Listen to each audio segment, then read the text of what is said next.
We have a number of presentations and reports for this evening. First, we'll start with our technology and education business presentation by Mr. Scanlon. Dr.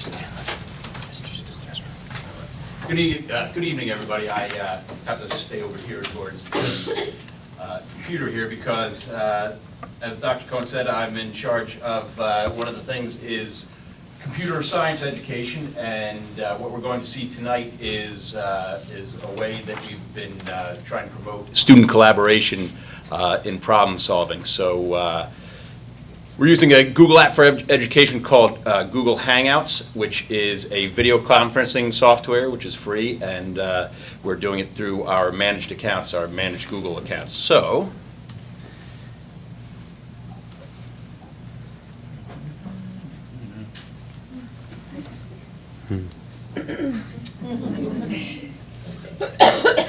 all right, so can you guys hear me? You guys, Stan, you hear me? Yep. Oh, why am I mute? Hey, can you guys hear me now? Yes. Yep. All right, excellent. So I just did a little bit of an introduction, so why don't you guys take it away? You can go first, Yev. Okay. Hi, my name is Yev. Yev Brunswick. I'm part of students. Yeah. Stan. I'm Stan, as you can see by the little thing down here. And then I'm also one of Mr. Cohen's students, and that's Mr. Cohen. I'm just here, just watching. I'm not doing anything. They're gonna take it away when they're ready. So Stan, whenever you're ready, let's go. All right, let's do this. So Mr. Cohen assigned us a little project to do for this. So basically you have to write a program that generates a random number from 1 to 10, and then the computer will say, well, we have to guess it, and the computer will say if it's too high or too low, and that's pretty much it. And so then I have this thing, so let's see how well that works. I'm gonna run it right now, and I'm just gonna start with 5, because I'm guessing the middle's pretty good. Too high, so let's try 3. A little too high still. 2. That must be 1. That's not supposed to happen. You help me with this? Okay, sure. Okay, so obviously something's wrong with your code. Mm-hmm. So, yeah, could you pull that up for me? Yeah, sure. Let me pull that up again. Well, there you go. So this is what I have, and then I have a little while loop, and then this is what takes in, this is what makes a random number, and then Stan, could you zoom in a little? Sorry. Could you zoom in for the, yeah, let me just, I do not know how to zoom in on this, which is not good, but yeah, this is what I got. I would have to play around a little too long, so basically what I have here is a little, this guy. So. yeah, I read my screen. Okay. Yeah, there you go. So you first, right. Okay. Your while loop seems fine, right? Mm-hmm. It displays correctly if it's too high or too low. Yeah. Yeah, that seems correct. Okay. So you have a problem higher up. Okay, yeah. Okay, so if you look at random int, right? Right here? Yeah. Mm-hmm. You cast math.random to and multiply it by 10. So basically what's happening is that your math at random is alternating, it's creating a random number from 0 to 1, but never 1. And when you pass it to int, you truncate it, so you always get 0, and then you multiply that by 10. So you want to parentheses between math at random and 10. Yeah. This? Yeah. Anything else? Yeah, basically what happens is math.random, times 10, cycle through 0 through 9. So you should, instead add 1, right? Alright, so we Yeah, just talk to add some 1 friends and in here. personal. Okay, and then just like that, Yeah. so I'll just compile it then, save it, and let me hit run. Alright, let's try 5 again. That's too high, let's try 3, still too high. 1, 1 is correct. Okay, so that works. So, It's for 10. yeah, I'll try it again, just make sure. Okay, 5, 3. Okay. Right, I think it works. Thanks, Yev. Change it. Yeah. 1 and job. 3. That's great.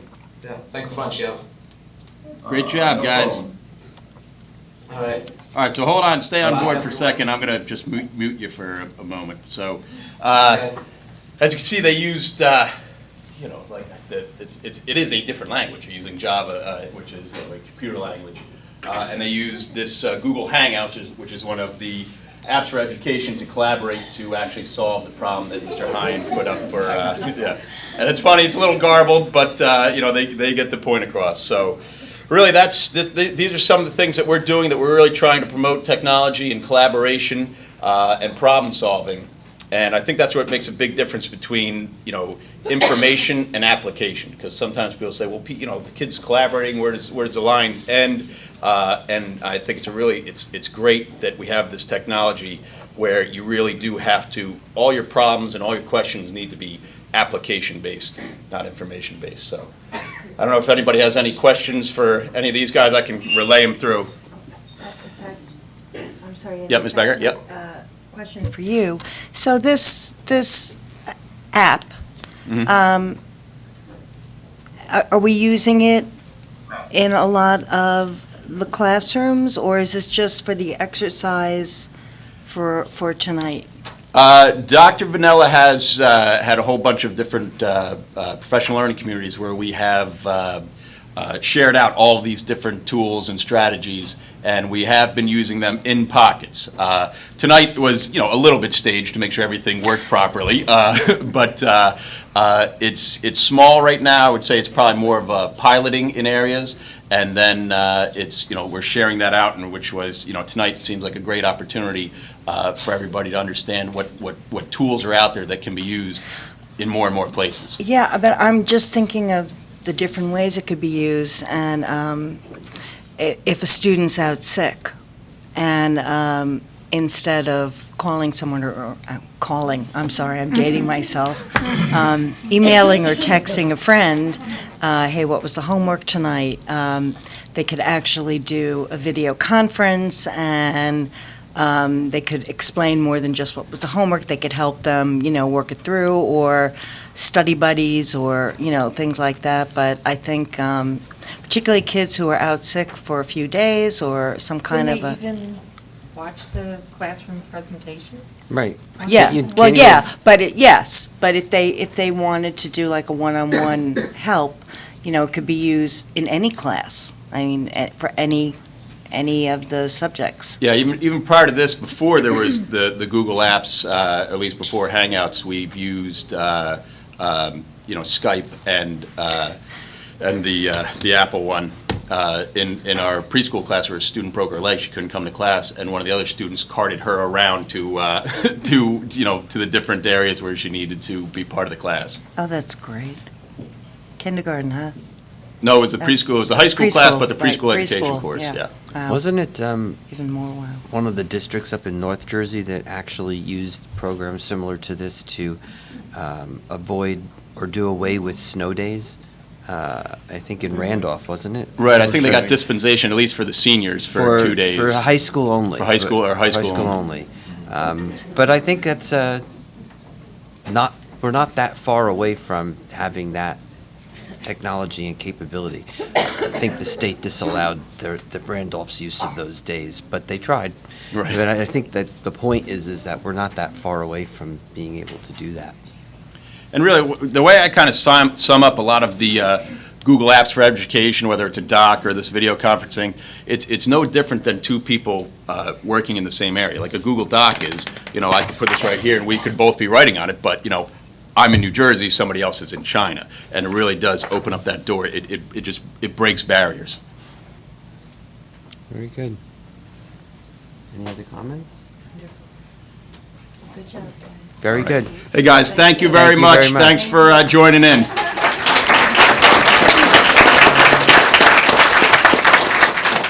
All right, I'm hanging up. Bye. See you tomorrow. We have our continuing series of Learning Across the District, brought about by the East Brunswick Education Association, and we have our presentation this evening.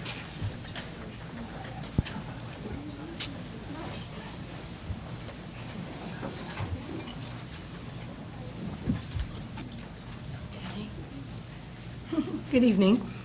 I'm Lisa Zaloom, I'm Brittany Barton. Sorry, Fredo. and we're from Irwin. We are part of the fifth grade team and the science team. And this year, we put together an environmental convention where the students had to research a company that was going green. And they had to look at the company and decide what they were doing and take that idea and turn it into their own, and be able to take that idea and adapt it into their environment, whether it was in their school, their home, their neighborhood. So tonight, we are proud to present one student that is here tonight to represent the entire fifth grade. And her name is Katie Coe.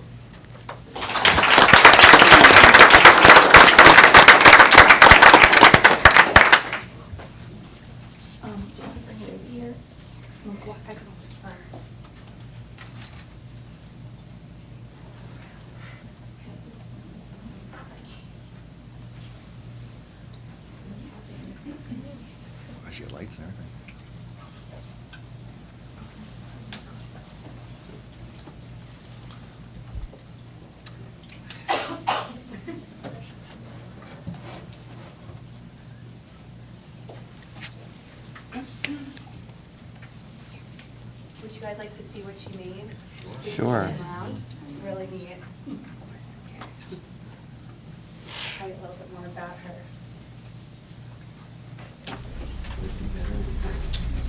Oh, did it drop? Hello, my name is Katie Coe. I am in 5th grade at Irwin Elementary School. Do you have any unused wire hangers at home? Do you like Alex and Ani bangles? Did you know that you can make your own fashionable bangles and useful wire book stands at home? Look at all the things I created. Can you believe that they are all made from recycled wire hangers? I was inspired to use Alex and Ani as my project because Alex and Ani goes green.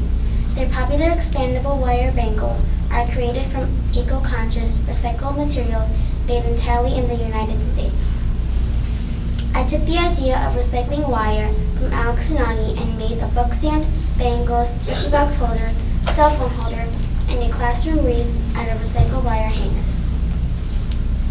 With the help of my grandpa, I was able to make 4 wire bangles from just one recycled wire hanger and 1 book stand out of 1 recycled wire hanger. Wire book stands will help the school by making more room for students and teachers. Wire bangles will keep our female teachers and girl students brighter and cheery while making them more fashionable. The classroom wreath will keep our school spirit with our Irwin colors and make our classroom's door look more attractive to visitors or new students who come to our school. These are the steps in order to create the bangles, which are right here. As you can see, I made these bangles and covered them with colorful tape and added charms like Alex and Ani did. These are the steps to make a book stand. To make a book stand, you have to take pliers and you have to squeeze and bend. I also covered this with colorful tape. I was inspired by Alex and Ani because while they recycle, they also make bangle bracelets, necklaces, earrings, and rings that adorn the body, enlighten the mind, and empower the spirit. Very good.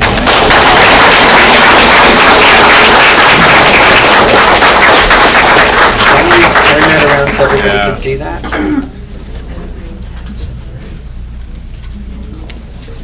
Katie, I have a question for you. How did you get the tape so tight around the wire? That takes a lot of time. Yeah, well, it takes a lot of practice, and you have to like stretch it diagonally and wrap it over. So you got down to a technique where you knew just how much to overlap each piece? That is really cool. This is terrific.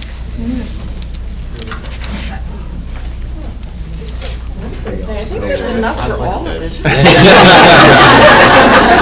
that for sale?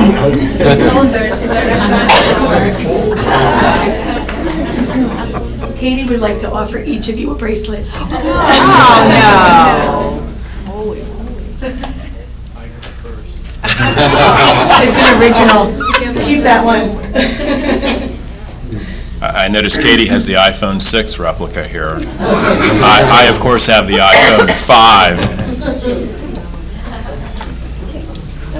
That was a great job. Yeah.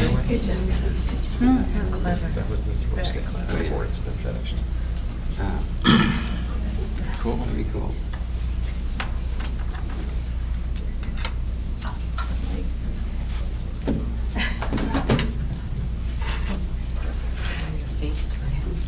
Yeah.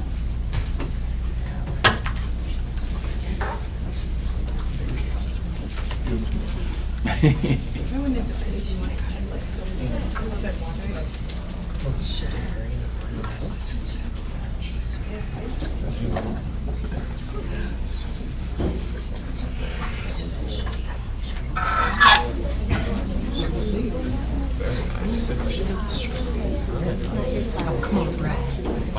Very big. Thank you. Thank you so much. Very cool. Thank you, Katie. Thank you, Katie. Thank you. Beautiful job, each one. Really nice. That's it.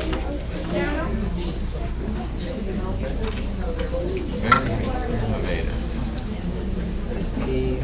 Entrepreneur. I think Katie should start, Business now. yes, Maybe a Chromebook. before someone steals this idea. That's right. Thank you so much. So generous. Use it as an iPad holder.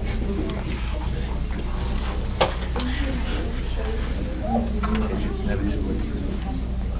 Never too late.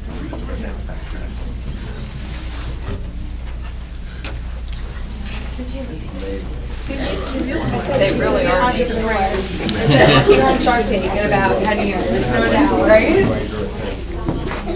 Good evening.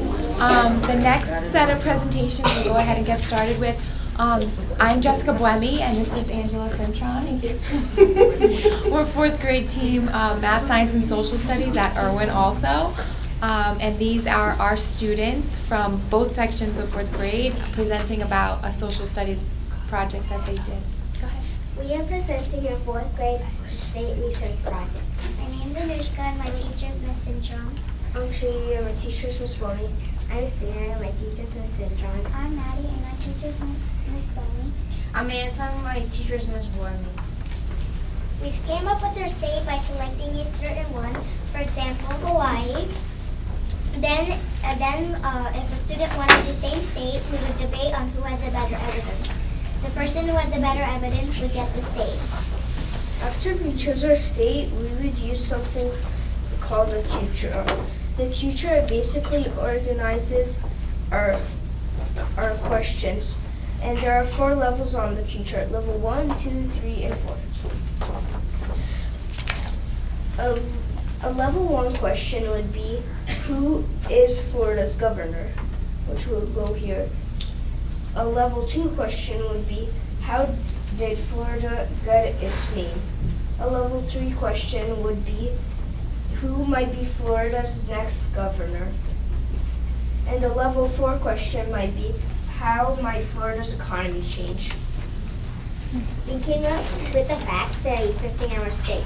We researched our state by using sources such as the internet or books, as well as articles. Books we used was The Shining Sea and How the USA. One of the articles we used were called Awesome America. When we used the internet, we printed out information and pictures. When we were done using sources to research, he wrote the facts on a final copy. Using all these things, we summarized it all and we created our final product, which uses all the information we generated.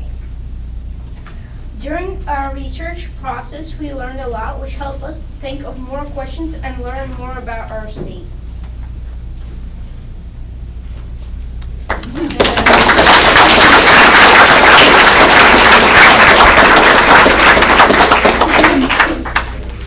Very good. Did anybody get New Jersey? Or that was off the table? I have a fun fact for you. The friendly spirit of the native people is what earned Hawaii its nickname, the Aloha State. Very good. And I'm ready to go. Laura is with you. I might be like very few people did books. I did one. I have the cover and then the facts, which like the facts for the questions, and then the sources, and then the flag and the map. I did a diorama, and over here is the Olympia National Park, and this is the Capitol building. This is the street to Washington. Very good. Nice. As you can see, over here is the Liberty Bell, which is located in Philadelphia in Pennsylvania, and over here is Pennsylvania State flag. I have a fun fact too, that Texas had the first cowboy movies, but then Hollywood was making fake ones. That's not the first thing Hollywood did that was bad. Excellent. Very Nice good. job.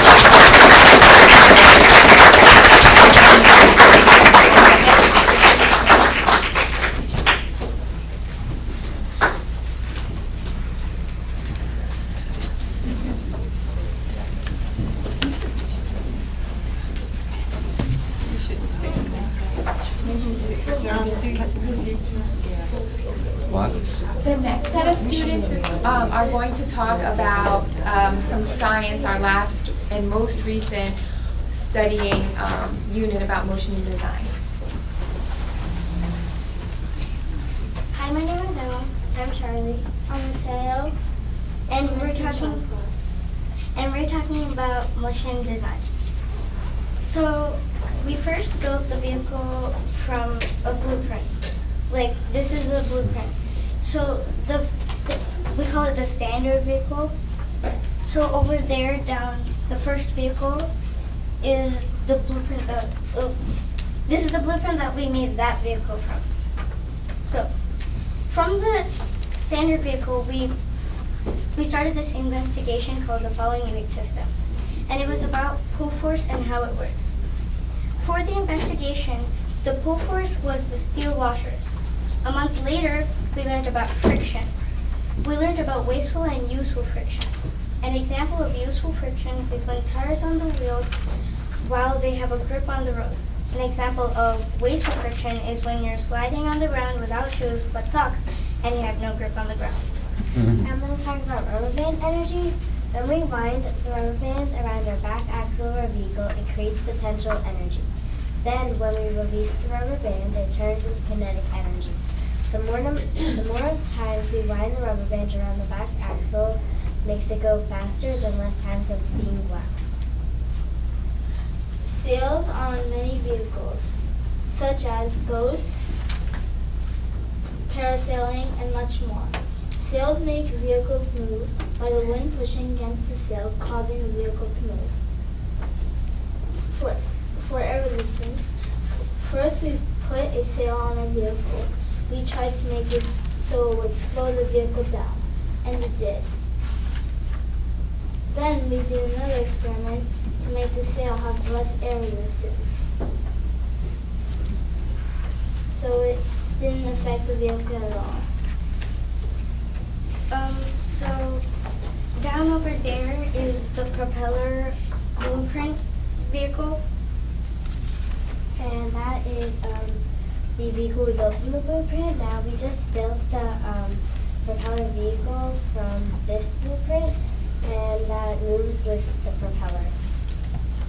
And over there is a technical drawing that a student drew, and so how we drew them is that we took the vehicle and we drew the side of it, and then we would label all the parts of it, and then we would get it checked. Thank you. Very good.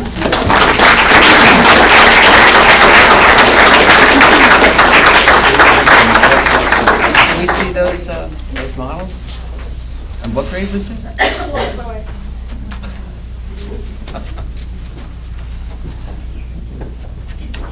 Amazing. I want a car with a propeller like that. You have to wind it like lots. A lot.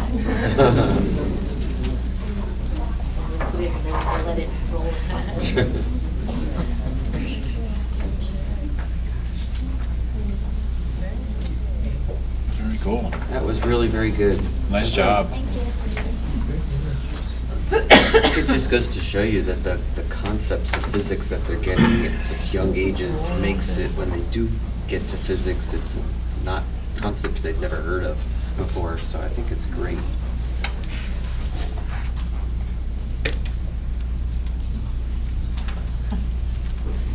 I think Dr. Cohen found a new toy.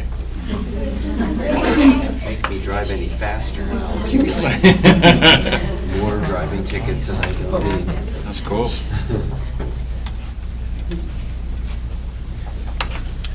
You know, we all really want to just take it outside and show you what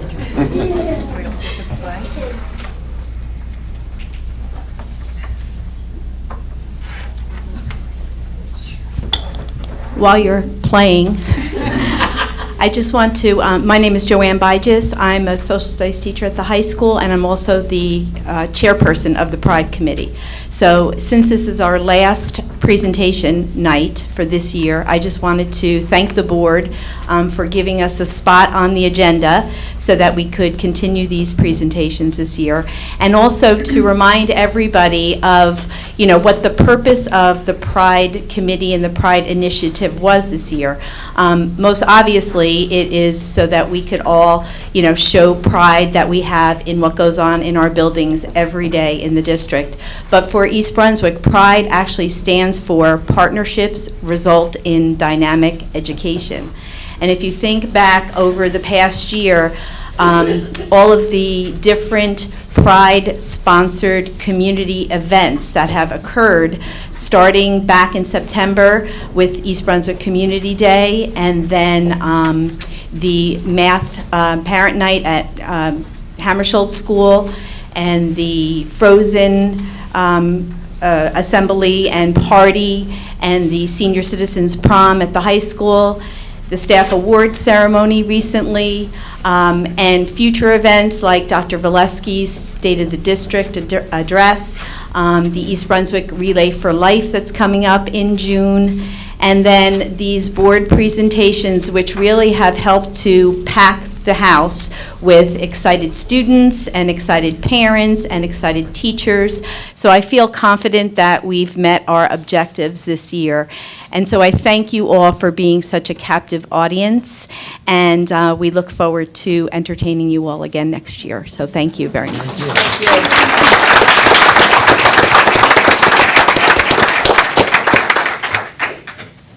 Our final presentation this evening is going to be about staff development and evaluation, and for that we'll be hearing from Deborah Gulick.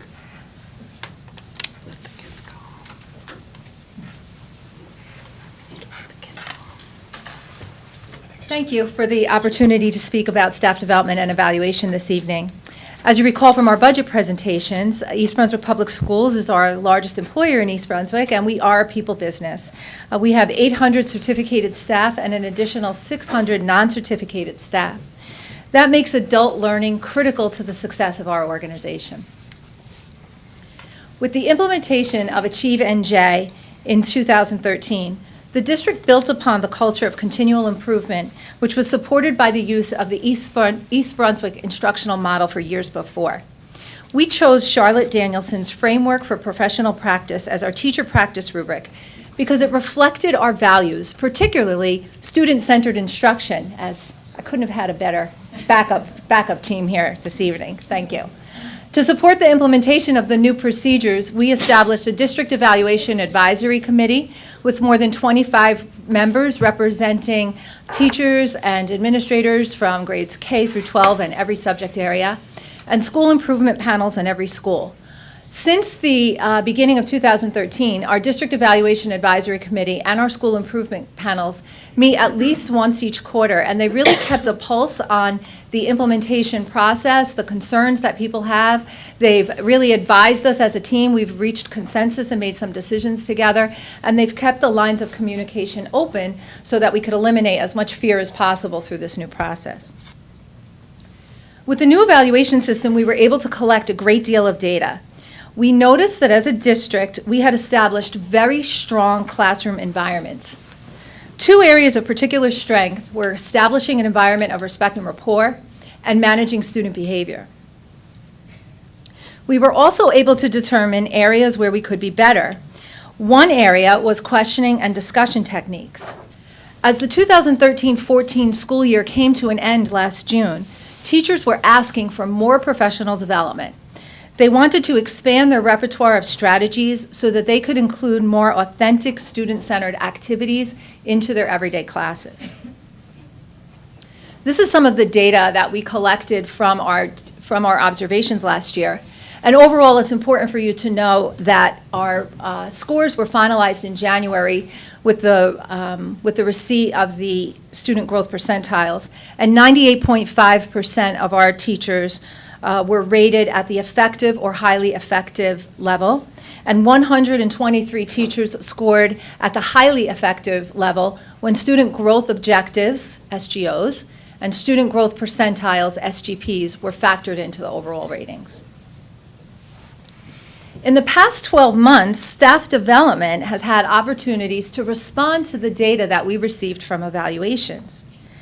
To supplement what we already had as a comprehensive 2-day in-district staff development days and our robust summer staff development program, we included in the past year more job-embedded formats for staff development, and we provided additional opportunities to learn about pedagogy. In particular, questioning and discussion techniques and engagement strategies were the focus of faculty meetings, book clubs, visits to classrooms, and after-school workshops. I was thrilled to see Irwin's 4th grade hold up the question chart. Can you help me? What's your name again? Thank you. See that question chart? We did that at every social studies department meeting, at the K-5 elementary social studies meeting, and in a questioning workshop that was held in September and October, attended by 120 teachers after school. And it's pretty exciting to see it now in the hands of our students. One new format that we implemented last year that I'd like to highlight for you is our after-school professional development program. We offered mini courses on a variety of topics. Each course was a series of multiple meetings, and how these meetings were scheduled is we had a meeting where we taught something new, like questioning strategy, and then we asked teachers to go back to their classroom and practice the strategy. And then they came back and they collaborated with each other about what works, what didn't work, what they could do better, and how to embed this as a new strategy that they would use in their classrooms. These sessions brought together teachers from all grade levels and all subject areas as learners and collaborators. Some of the specific topics we covered included the 5-Minute Teacher, which was a book study about how to embed multimedia into your everyday lesson. We covered the question formulation technique, which was pretty exciting, and that work on the right is student work that was implemented almost immediately about how to generate questions for a research topic. We did a history book club that was so popular we had to run it 3 times this year, and we read 9 different books as learners. And what happened in that, besides teachers being inspired about what they read, both in nonfiction and fiction, they used the strategy of incorporating literature into their coursework. And then at the request of teachers, we added in training sessions from some of our principals and supervisors, specifically with regards to social cognition and specific language arts strategies. In addition, we offer technology workshops. Our technology workshops filled to capacity every time we offered them, and we continue to offer them throughout the school year. Next week, we will meet the fire limit of the Media Center Flex Lab at the high school of 84 participants, and 50 of those people are staying on for an evening professional development session, which is pretty exciting. Dr. Zawicki, a Google certified educator who presented at a Google Boot Camp, will be here to work with our teachers. In addition, we offered these sessions during the school year and during the summer. Teachers cited the convenience of holding workshops right after school, learning with new people that they hadn't learned before, being able to choose the sessions they wanted to attend, and being able to implement a new strategy immediately as reasons why the after-school professional development program was so popular. Approximately 60% of our classroom teachers participated in at least one mini course, and it may or may not be important to know, or not surprising, that all of these teachers volunteered for this, and many of them attended and then attended again and then brought a friend. So we were pretty excited about it. We currently have more than 1,000 registrations for summer staff development right now, where technology workshops again are full. We have curriculum workshops in every area, and we also have offered the opportunity for people to be retrained so they can maintain their certification in CPR, which is important in our schools, and CPI, or restraint technique in a crisis situation, also important for our schools. We've expanded staff development in the last 2 years to include all of our staff members.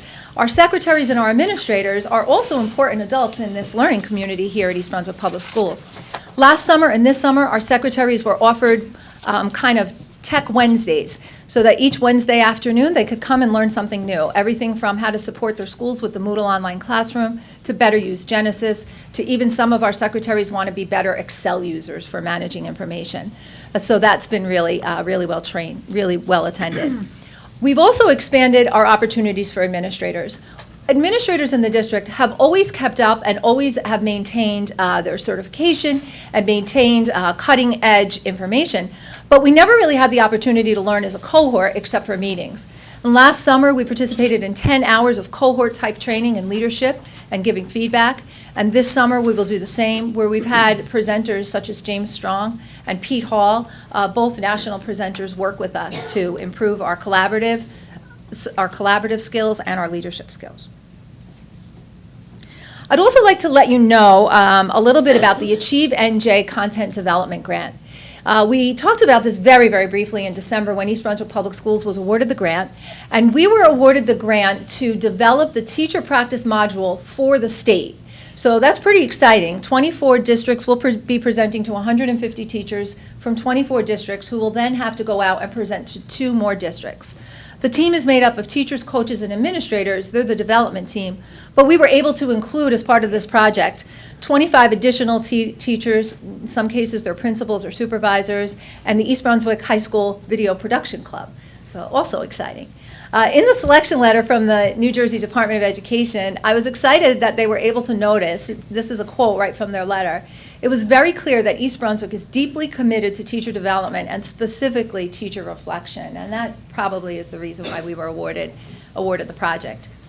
So the project has allowed the district to video record 25 teachers in their classrooms. All we did was ask a teacher to let us into their classroom and record whatever we see. And from that, we were able to see intellectual engagement, and that's the focus of our project. The East Brunswick High School video production class assisted with the project by recording each of these teachers in an interview. So they made it look really, really easy, and our teachers were really nervous. I'm going to give you a little view of that. And for us, besides the fact that we're working for the state, for us as a district, we now have developed 20 hours of video that we have cut into mini clips so that teachers, administrators, principals can use them in faculty meetings and for their own PD. If you want to see what a math do now looks like, or a great engagement strategy for transitioning to partner reading, we have this all recorded now, and it will become a whole professional development library.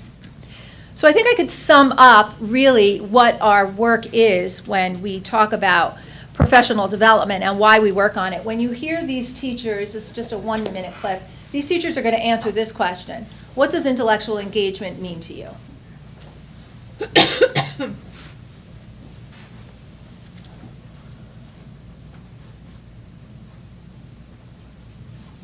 think intellectual engagement is when students are involved in their own learning, when they are motivated to go beyond what it is that you're asking them, and when they make their own connections. They were actively involved with their own reactions and actively involved with the conversations and discussions they were having with one another.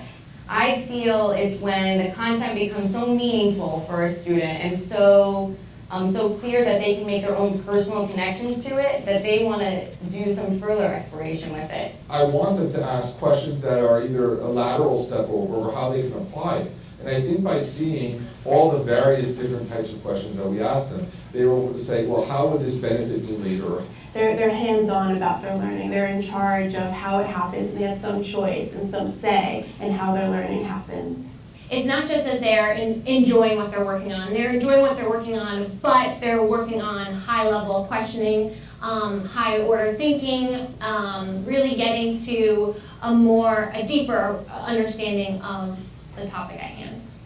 And having them understand that they're going to be able to build something and get something out of this. So I think intellectual engagement is really about creating that pull where the kids feel connected and engaged into what's learning.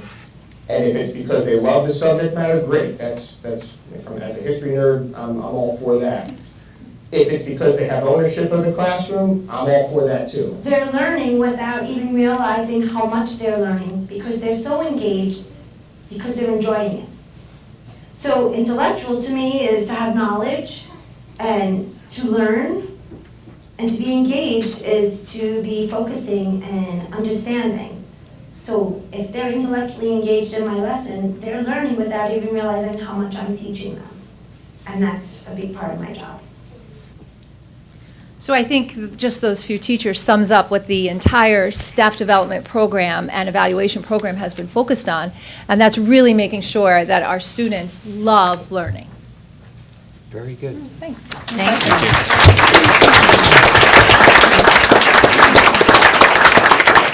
Very nice. Any comments or questions?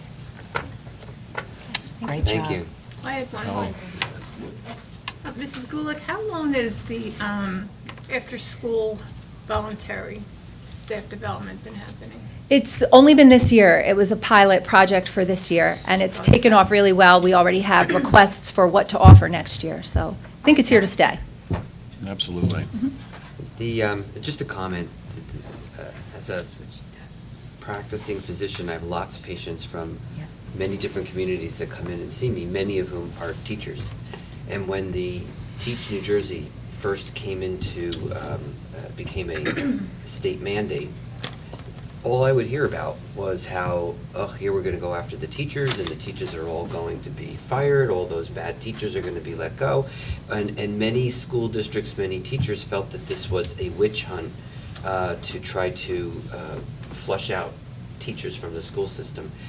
And I think to our credit, we never saw it that way. First of all, we've always been evaluating teachers, doing evaluations. That's right. Wasn't new to That's East right. Brunswick and many other districts for that matter. But more importantly, what we chose to do was to put together your department, which was entitled Staff Development and Evaluation. It was no accident that staff development was listed first and evaluation second.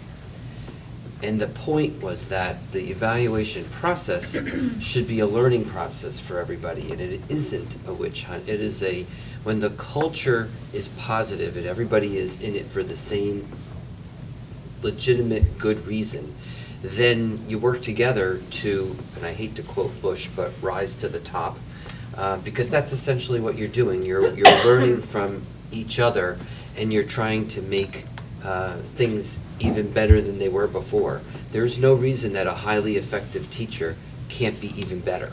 There's no reason why a school system with 11 schools that are blue ribbon can't be better. We always could be better. And the minute that we think we've reached the pinnacle and we're at the top was going to be when somebody behind you is going to pass you by. So I think that's how we act as a board. And that's why we wanted the teacher evaluation process to be really more of a way of allowing teachers to see the best that's possible and to continue to hopefully raise that bar even higher. And I think we've done that, and I think the state's recognized it. That's why you wouldn't have gotten that recognition. I think so. Thank you. So thank you. Okay. Good job,